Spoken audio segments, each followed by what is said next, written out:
Vambora, o povo tá chegando. Vamos esperar o povo chegar aqui.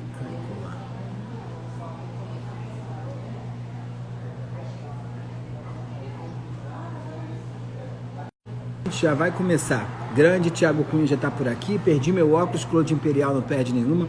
O Ale já entrou aqui, hein? O Ale já entrou e eu já vou chamar ele. Carol Pedraca por aqui também.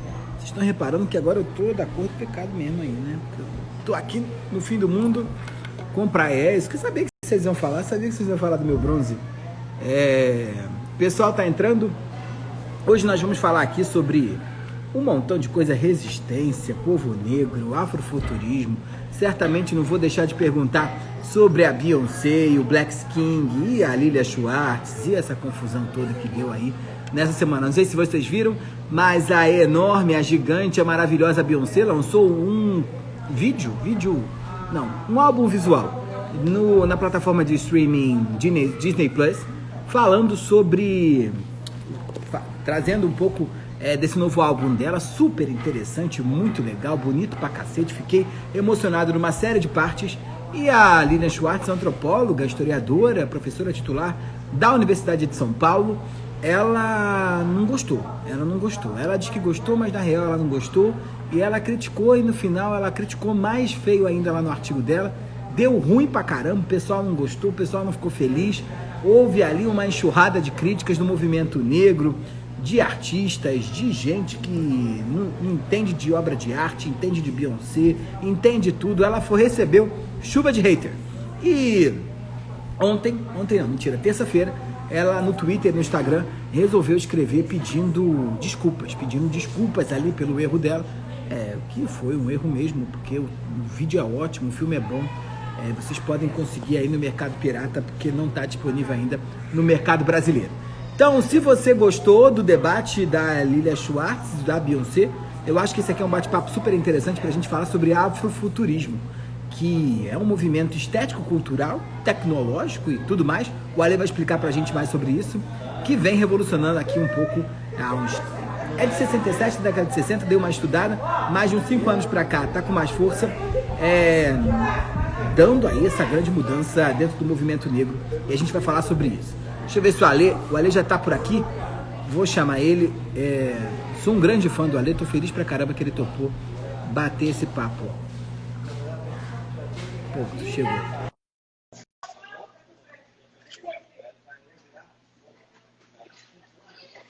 Tá entrando. Opa, fala Michel, como é que você tá? Oi, Ale, cara, tudo bem? Como tá aqui? Tô sem fone de ouvido porque dá muito retorno, tá complicado. Tô ótimo, cara, quer dizer, a gente tá no meio de uma pandemia, né? Mas aí a gente sobrevive, eu tô seguro, isso é importante. Que legal. Primeiro, Ale, queria agradecer demais aqui o teu convite para participar desse bate-papo. A gente gosta demais do teu trabalho, todo mundo te segue no Twitter, e calhou da gente combinar nessa semana onde um dos temas que você mais trabalha aí, mais pensa e mais estuda, veio à tona com essa força toda. Obrigado demais pelo teu tempo, que eu sei que teu tempo vale ouro aí, porque você está na corrida e na batalha. Que isso, é um prazer, sim, cara, é um prazer muito grande poder conversar sobre isso contigo, cara, falar com todo mundo. A gente precisa mesmo ter esses debates, levar para todo mundo essas discussões, então é sempre bom estar conversando assim.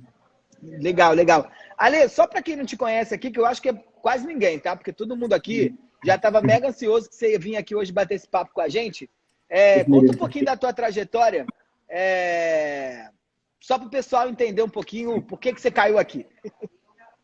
Caras, eu trabalho com storytelling há uns 10 anos, assim, empresarialmente. Já sou escritor roteirista, mas há uns 2 anos eu comecei a contar histórias no Twitter sobre o povo negro. Eu ganhei uma audiência muito grande no Twitter, foi de tipo 7 mil seguidores para 136 mil seguidores. Acabei escrevendo para Vice, para Super Interessante e para The Intercept Brasil. Hoje eu sou colunista do Point Jornalismo Eu sou escritor desse livro aqui, que é o Rastro de Resistência, Histórias de Luta e Liberdade do Povo Negro, que é uma adaptação de tudo que eu fiz no Twitter. A gente acabou revisando, melhorando, ampliando as narrativas, levando isso. E eu produzo afrofuturismo também, porque, na verdade, eu venho da ficção científica, e quando esse movimento ganhou esse corpo, assim, com essa definição afrofuturista, eu comecei a publicar. Ano passado eu publiquei um conto chamado Câmboma, inspirado em Clementina de Jesus, e eu estou trabalhando num romance que eu não posso ainda contar, mas vai sair por uma editora gigante. Ah, é? Ah, é que demais, hein? Ô, Ale, eu li teu livro, eu amo teu livro, já te seguia no Twitter há muito tempo, e aí quando você lançou o livro eu fui logo comprar. E uma das coisas que mais fica marcado no teu livro é a ideia de que o que define o povo negro em todas as suas frentes de luta é a ideia de resistência, né? Por que para você resistência é um negócio tão importante, hein? Sabe, uma vez eu acho que foi em 2019, eu fui para uma reunião, eu conheci uma líder do movimento negro lá, que é a Mundinha Araújo. E ela me disse uma coisa que marcou muito a minha vida. Ela falou: Ale, nada foi pior que o cativeiro, sabe? Então, eu imagino que a resistência, tudo que a gente passa hoje de dificuldade como povo negro, que ainda é muito desigual, que ainda é muito complicado, hoje a gente tem a liberdade de falar isso aqui na internet, de confrontar e de dizer o que não tá legal, sabe? Então, eu imagino que a resistência que houve ali naquele momento quilombola, naquele momento de escravidão, é uma resistência desumana, sabe? Uma resistência sobre-humana, na verdade. Muito sobre-humana. E eu quis muito mostrar para as pessoas esse poder sobre-humano de resistir a condições de desumanidade mesmo. E até mesmo porque hoje eu considero que o que a gente faz é um passo adiante, a gente está revolucionando, a gente está mudando, impactando a sociedade. Resistência era aquilo, sabe? Resistência física, resistência de sofrimento absurdo, nada foi pior do que aquilo. Então, quando eu olho para essas histórias, eu entendo o meu papel, não de resistir, mas de avançar com essa liberdade que a gente tem hoje, né? De avançar, de evoluir na discussão com toda essa liberdade que os nossos antepassados conquistaram. E, olha, tem um negócio muito doido que eu uma vez estava lendo teu livro, e também eu me lembro que na mesma época eu estava lendo Questão de Cor, da Ana Maria Gonçalves, e eu me lembro que as histórias que vocês contam, elas funcionam para mim quase como se fossem mitos de origem. Porque nós que temos origem nos povos escravizados, né, a gente não sabe muito sobre eles, a gente não sabe muito bem de onde saiu, ao contrário de boa parte das pessoas que estão aqui, que sabe de onde o vovô saiu da Itália, foi na vilinha do vovô, encontrou onde é que o vovô comprava pão. A gente não sabe muito bem porque nossas memórias são apagadas, né? Como é que a gente constrói um presente sem memória, hein? Isso é complicado, né? O James Baldwin fala isso naquele documentário Não Sou o Seu Negro, né? A gente não tem uma referência. As minhas duas avós são vivas. Uma tem Alzheimer e a outra tem 86 anos de idade. E elas não sabem, a história da minha avó começa tipo... Meu pai era de uma fazenda de São José do Barreiro. E ele cuidava da fazenda para viver nessa fazenda. Ou seja, um vestígio da escravidão. E agora, o que vem além do pai dela, ela não sabe. Ninguém sabe, sabe? E provavelmente ela é uma pessoa escravizada. A minha outra avó, que veio de Panelas, foi uma retirante lá do Nordeste, ela só contava, quando ela tinha memória, que a bisavó dela vivia numa reserva indígena. Então, sabe, as nossas histórias foram apagadas de uma maneira violenta e sangrenta, genocida pela colonização.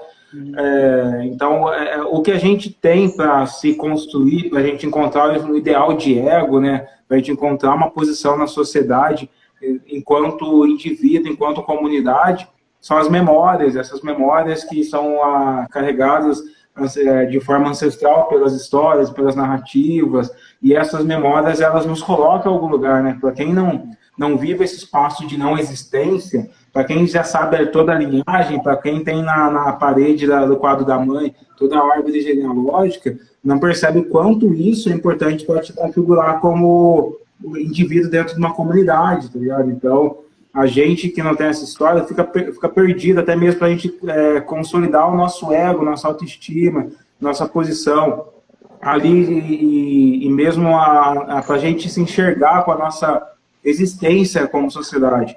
Então, quando eu encontrei essas narrativas, isso me empoderou, sabe? As pessoas não poderiam mais determinar quem eu sou. Ninguém mais me dizia, ali, você... Tem uma cena do filme O Paió, com Lázaro Ramos, que o cara vai falar para ele, você é negro, de uma maneira pejorativa, e ele se constrói. Por quê? Porque ele tem essa referência do que é ser negro, e ele destrói os estereótipos, sabe? A gente confronta essas narrativas. Então, essas histórias, quando eu conto de Chico Rei, quando eu conto de Benedito Meia-Légua, de Zacimba, ninguém consegue me diminuir, porque a minha história não é só a do Alê, é a história de centenas de reis e rainhas e pessoas poderosas que culminaram na minha existência, né? É engraçado isso, porque... É engraçado não, é terrível. Pelo contrário. Eu sou filho de um pai branco e de uma mãe negra. E a minha avó negra, ela é filha de um pai negro e de uma mãe branca. E a minha avó é viva também, ela tem 91 anos. E ela me conta muitas histórias da mãe dela, da família da mãe dela, que era uma elite da Zona Norte do Rio de Janeiro. E eu não sei nada do pai dela. Nada, né? Ela não me diz... Não sabe. Não sabe, né? A gente não sabe. E aí, muito doido quando você está dizendo, porque a gente não tem nem prova social para começar a saber. Porque os negros mudavam de nome quando vinham para o Brasil, e foto era coisa da elite, né? Então, nossos antepassados nem foto têm. Eu adoro chegar na casa de gente bem nascida que tem um monte de foto, né? Isso é muito triste, porque assim, essa questão de foto ser inacessível é uma coisa até mesmo recente. Eu não tenho muitas fotos da minha infância. Porque na década de 90, que eu tinha lá meus 4, 8 anos de idade, lembra que você tinha que revelar a foto e era caro e nem todo mundo tinha foto. Geralmente aqui no interior tinha aquele fotógrafo que cobrava 3, 4, 5 reais por foto para revelar e tal. Então não é uma coisa assim, hoje você pega o celular e você faz milhões de fotos, mas na década de 90 famílias pobres não tinham. Então é muito louco como a gente fica meio privado até de memórias, né? Privado das nossas memórias recentes. E eu acho que é muito doido também, porque eu vim de uma família de classe média, média alta, e a gente até tinha grana para comprar foto. Só que a foto te confronta com a autoimagem. E a gente ficou bonito de uns tempos para cá, né? A gente não era bonito quando era pequeno, não. E não diziam que a gente era bonito, não, né? Então, esse confronto com a autoimagem não era algo positivo. Então, a gente evitava tirar foto, não era algo comum, né? Porque não há do que se registrar, né? Ali, um negócio que eu acho que é muito importante aí é que a gente consegue, quando lembra do passado, a gente constrói quase narrativas míticas, né? Sobre esse passado. Eu me lembro, quando você conta as histórias sobre, lá no teu Twitter e no livro, e quando a gente vê outros autores que lembram o passado negro dentro desse jogo todo, a gente constrói quase uma ideia mitológica mesmo de quem foram esses caras que vieram para cá. Lembrar você acha que empodera ou lembrar você acha que causa dor, hein? Porque muita gente tem... E aí o moço lá da Fundação Palmares fica dizendo que vamos deixar esse negócio de passado pro lado, não vamos deixar isso não, é olhar para frente, né? Como é que a gente lida com memória? Eu acho que para a gente entender isso, a gente pode olhar, por exemplo, para a Alemanha e falar, cara, vamos apagar e vamos fingir que não aconteceu o nazismo. As pessoas estão dispostas a fingir que o genocídio judeu não existiu, sabe? Elas estão dispostas a tratar como se aquilo não aconteceu e a tratar e a ver esses indícios do nazismo acontecendo no mundo e fingir que eles são desconectados de um contexto histórico. Ninguém está, né? Mas quando fala de negro, a gente tem que fingir que a nossa sociedade não foi estruturada a partir da escravidão e do racismo, né? A gente tem que fingir que não houve um determinismo social, um determinismo biológico, e que os médicos até 1970 diziam que negros têm cérebro inferior ao do branco. A gente tem que fingir isso, né?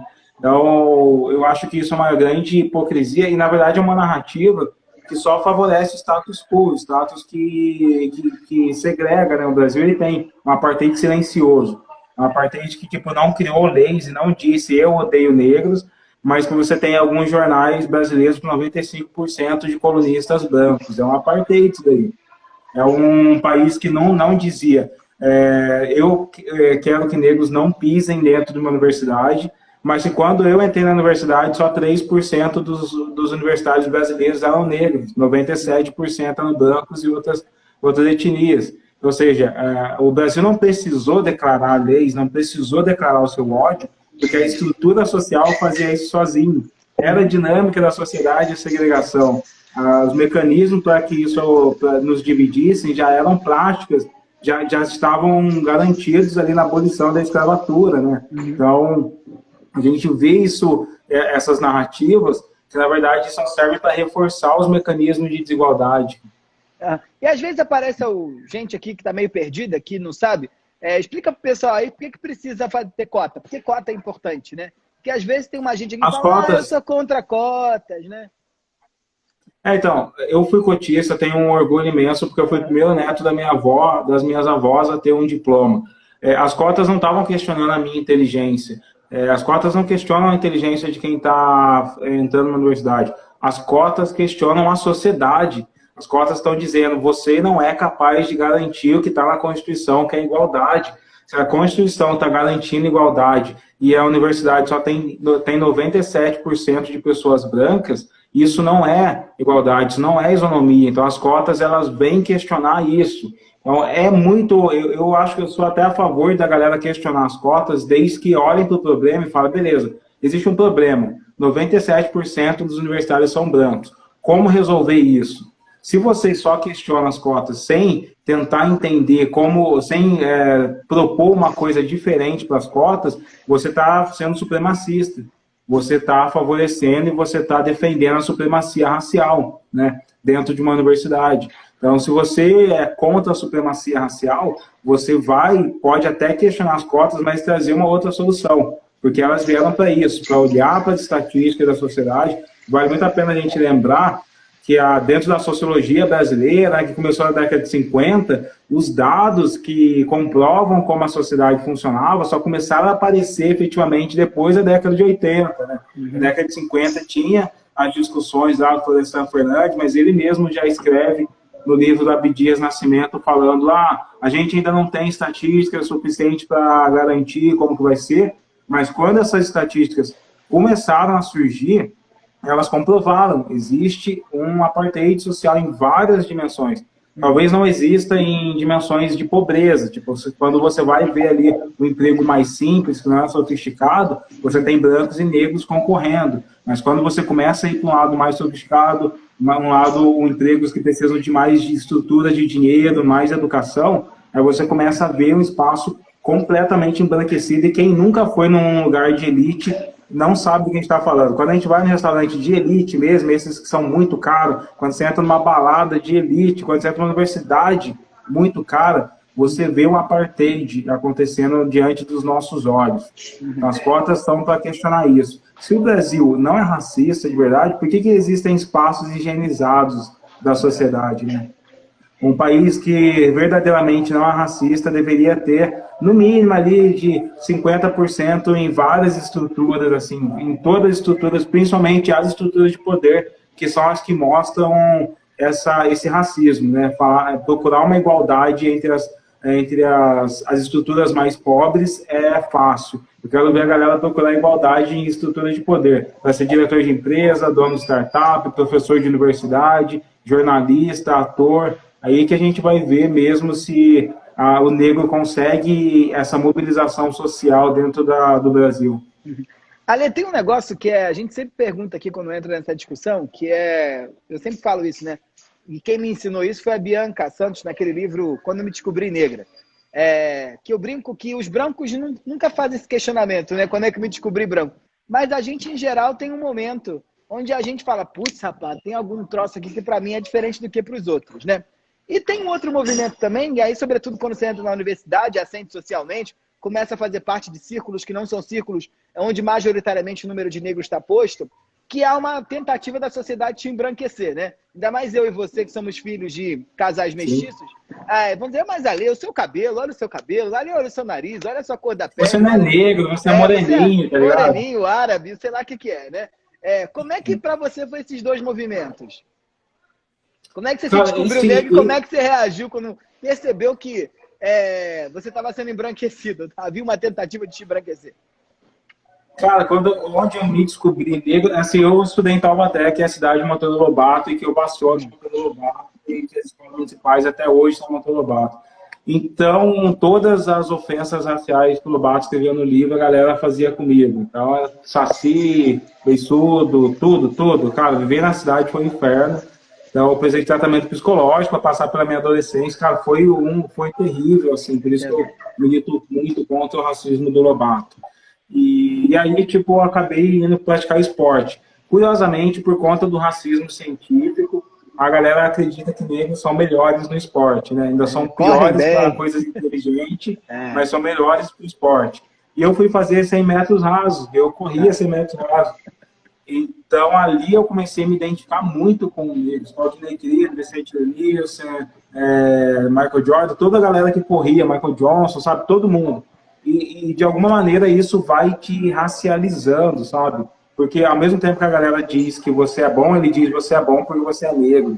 E isso começa a reforçar muito na sua cabeça, assim, tá ligado? Mas isso me impulsionou a procurar um empoderamento nisso. Beleza, se eu sou negro, então eu vou buscar referências em 50 Cent, vou buscar referências no Racionais, vou buscar referências nessa galera que traz as narrativas de poder. Então foi quando eu comecei a me aceitar e me assumir. E, obviamente, quando a gente está em espaços de disputa de poder, eu fui estudar publicidade, eu sou publicitário, não tem como a gente fingir que a gente não é negro, porque a gente vê que a propaganda é um mercado muito racista. A gente passa por situações que a gente é lembrado que a gente é negro o tempo todo, sabe? Do tipo, eu estar discutindo com diretores de uma agência para trabalhar com banco, entra o diretor, cumprimenta todo mundo e vira as costas para mim. Ou quando a galera, mesmo eu sendo o palestrante, mesmo sendo o gestor de um projeto, eles me tratam como assistente das outras pessoas, sabe? O mercado publicitário é muito racista. E quanto mais eu cresci, eu desenvolvi uma carreira no mercado publicitário, mais racista ele parecia para mim, então eu nunca consegui enxergar ou essa narrativa de embranquecimento, assim, não faz parte desse mercado publicitário. Eles definem muito bem os nomes também, se você tem nome estrangeiro, se você tem nome alemão, se você tem nome inglês, sabe? Eu sou Oliveira Silva dos Santos, todos os nomes que eram atribuídos para os descendentes de escravos. Tá, então, não dá. Antes de sair de lá, já saía com o nome, né?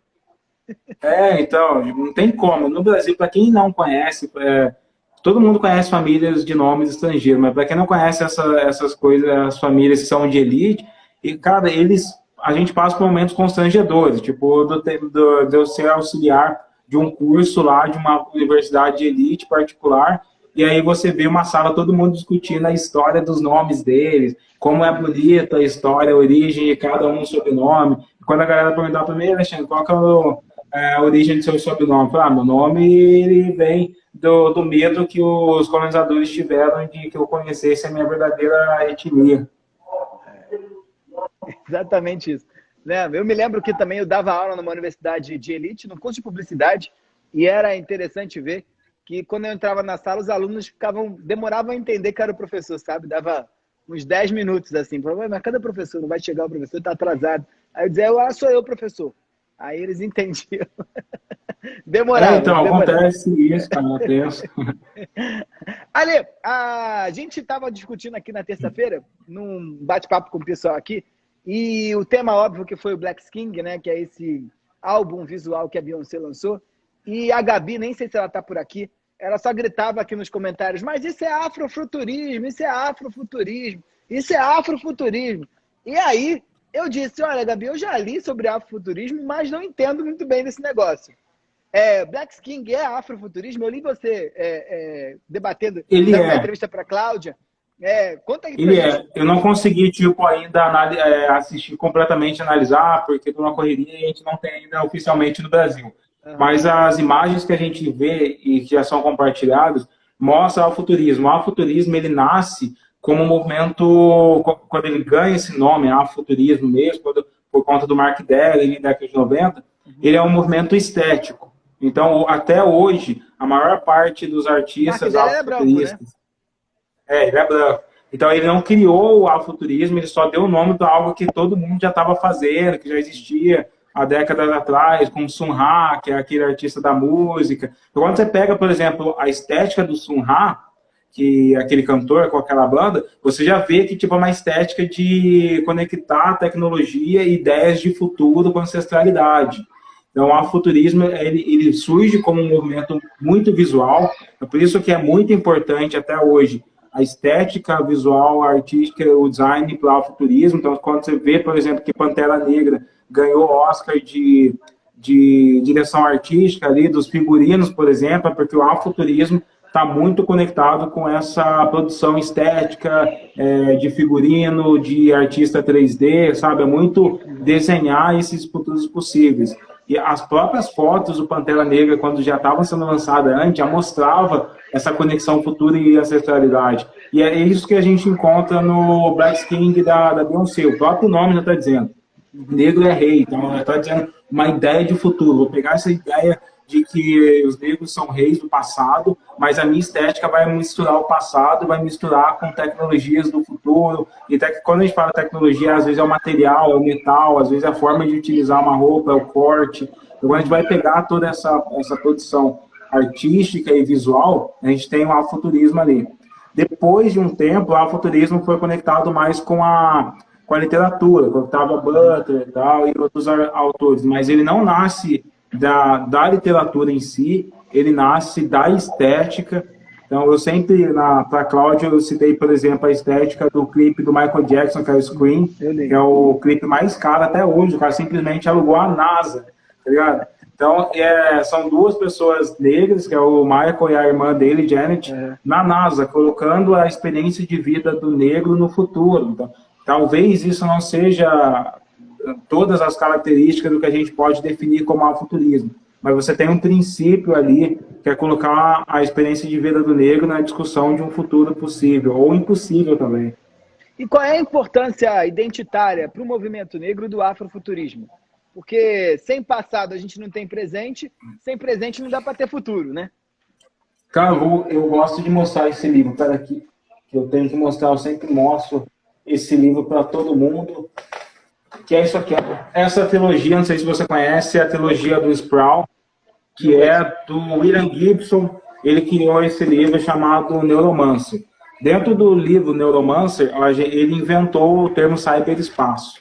E a gente sabe como a discussão de cyberespaço já atravessou todas as ciências. A gente discute cyberespaço na sociologia, na antropologia, na comunicação, no marketing, no design.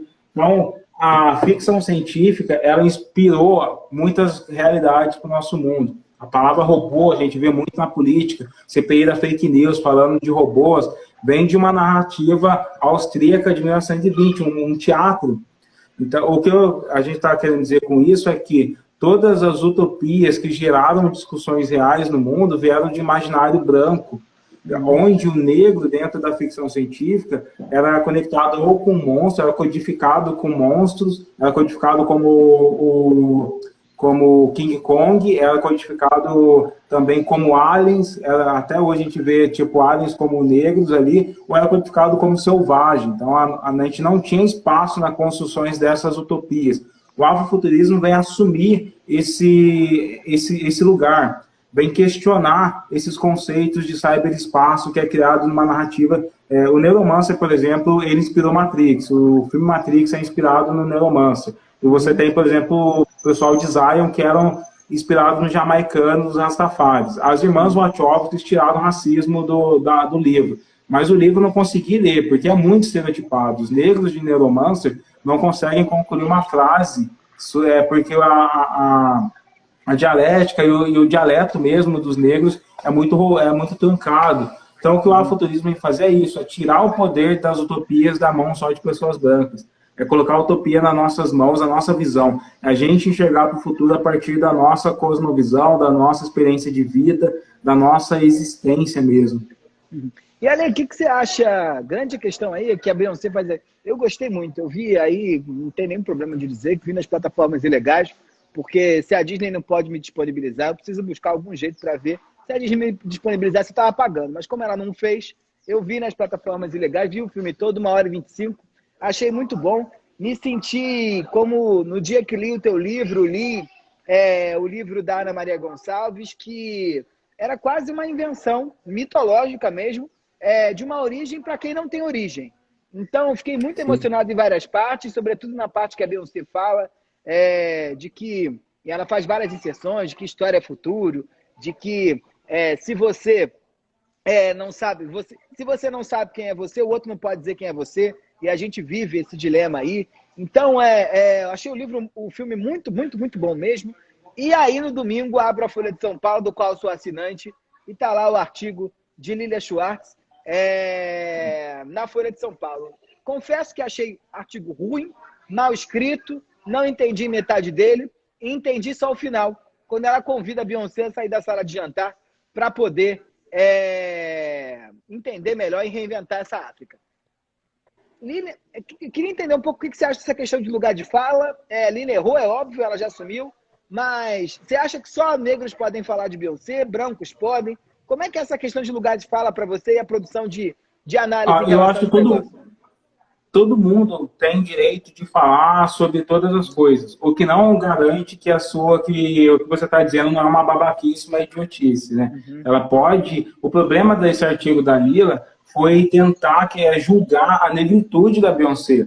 Como se ela fosse julgar a música da Beyoncé, ela poderia falar, Beyoncé é uma bosta. E a gente que entende, que olha para Beyoncé e que nós nos identificamos por sermos negros também, a gente olha para a Lila e fala assim, foda-se, tá ligado? Tipo, você é uma pessoa branca que não ouve, que não curte isso, então vai falar para sua bolha. Então, é muito natural, como eu não gosto de sertanejo, outras pessoas não gostam de rock, mas dane-se, o hip hop, o rap, o rhythm and blues, o samba, tem a ver com a nossa existência, a nossa configuração. Nós não somos homogêneos assim na sociedade.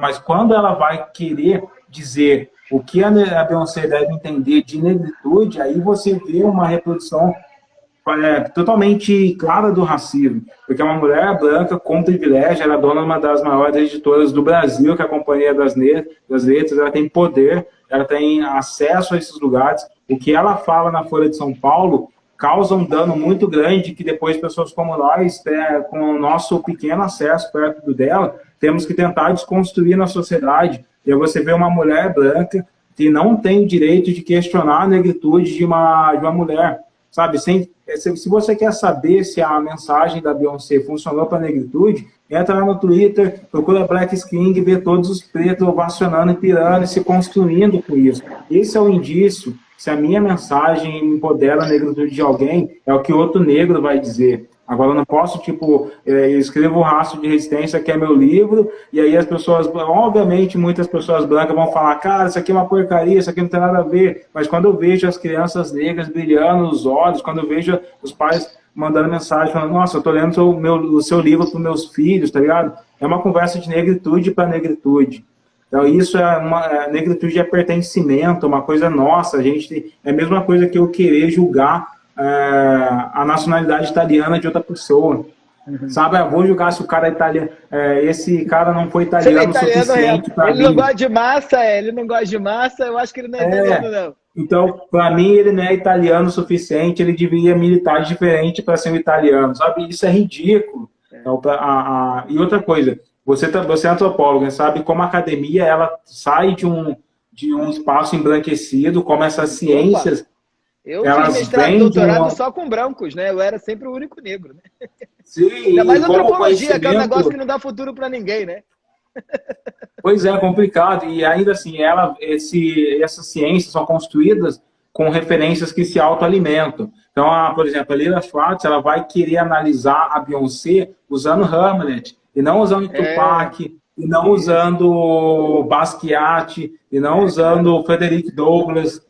Então, ela parte de um outro recorte embranquecido e elitizado, que é colocar a Beyoncé dentro de uma régua branca. Isso não faz sentido. É novamente uma reprodução do racismo.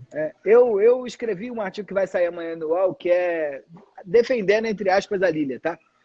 Porque eu acho que também houve uma confusão no movimento negro, que é o seguinte, a Lilia errou, o artigo é péssimo, ela falou que não devia ser falado, um artigo ruim, péssimo. A Folha de São Paulo não devia ter escrito esse artigo porque é ruim, sabe? Se eu e você tivéssemos mandado aquilo, elas não tinham publicado. É ruim ter o artigo. Mas eu acho que é importante a gente chamar a atenção, e falo como antropólogo, que a Lilia, ela foi uma das primeiras antropólogas na academia embranquecida a pensar a questão racial e com uma vertente antirracista. Né? O livro dela, não sei se você já leu, chama Espetáculo das Raças, que é a tese de doutorado dela, ela já mostrava a fundação de uma academia brasileira racista, né? E também a editora dela já vem dando espaço para negros cada vez mais há muito tempo. É óbvio que isso não é nenhuma gratidão, faz parte do jogo comercial, os negros vendem, só que, em geral, eles terminam em editoras nichadas, né? Então, eu acho que eu falei assim, quando ela pediu desculpa, todo mundo disse, mas agora o movimento negro está lá chancelando ela. Sim, porque a gente sabe que ela é aliada, só que ela deu uma rateada aí séria, né? O artigo é ruim, mal escrito, não tem argumento. Eu brinco que a fama levou o juiz, ela ficou preocupada com a quantidade de cliques e não se preocupou com o conteúdo, né?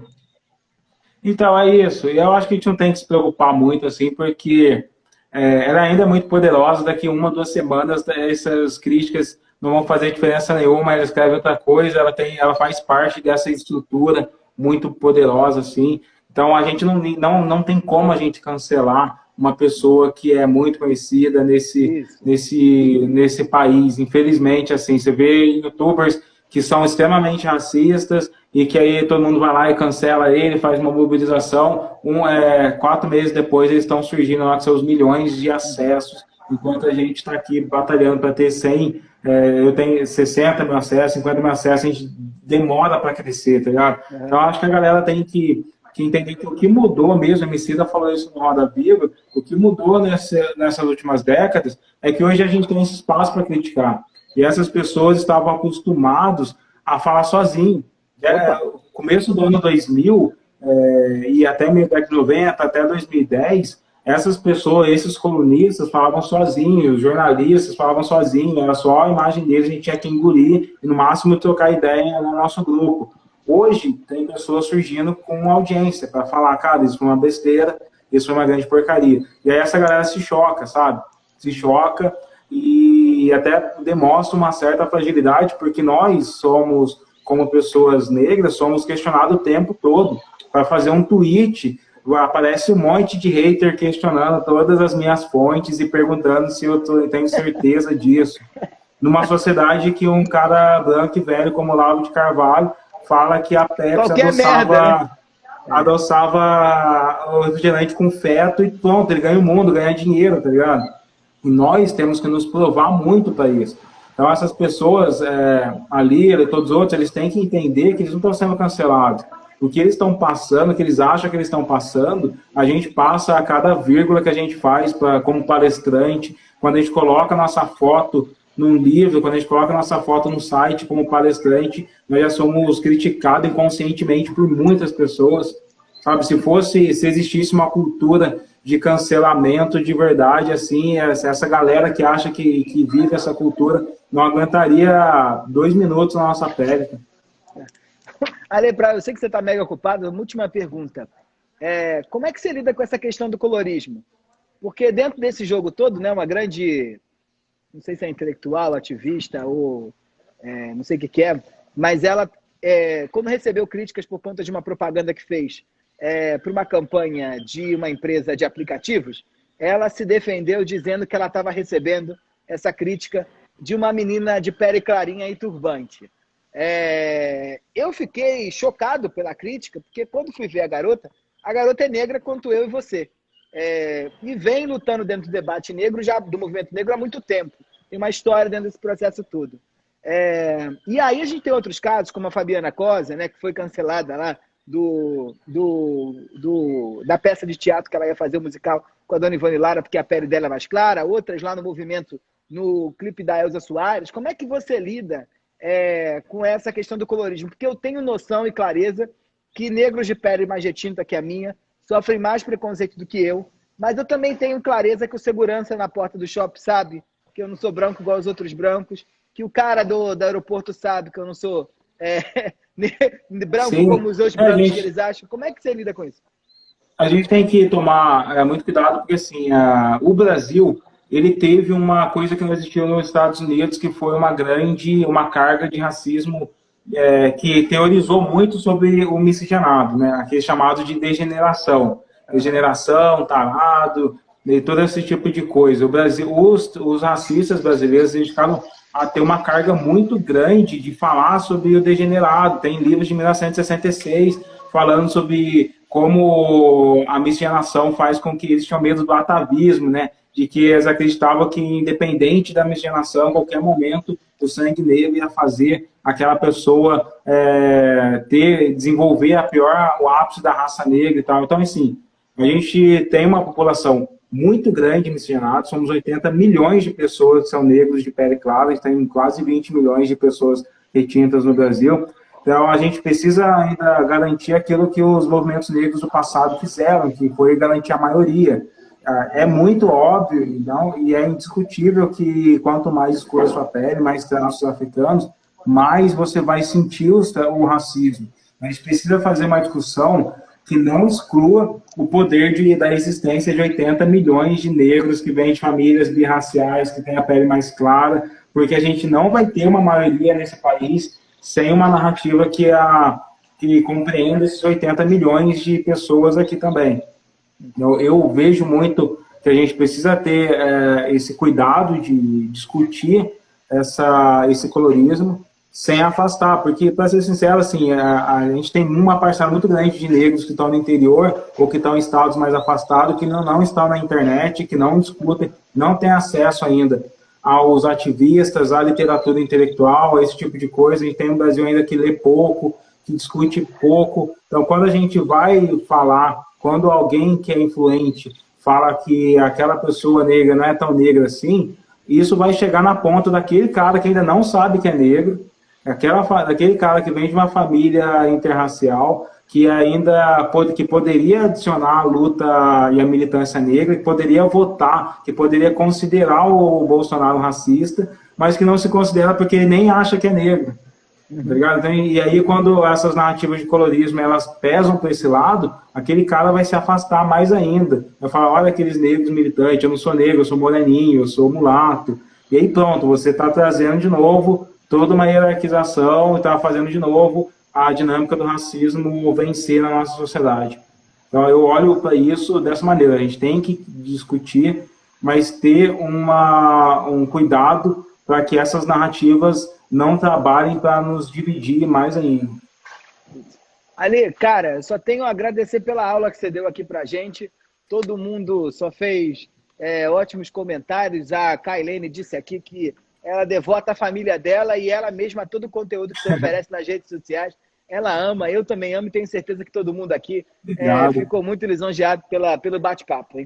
E o próximo livro sai quando? Só pra gente saber, pra já ficar na fila. Cara, eu tenho o nome do livro que eu posso divulgar, porque eu estou divulgando faz tempo, que é O Último Ancestral. É uma narrativa afrofuturista, e eu estou numa semana que eu estou negociando com a editora e assinando contratos e tal. Então, todo mundo vai saber na próxima semana, se tudo der certo, porque vai ser um lançamento que vai movimentar o mercado literário. Putz, então tá bom. Olha, manda lá para aquela lá das grandes, porque parece que agora vai abrir vaga.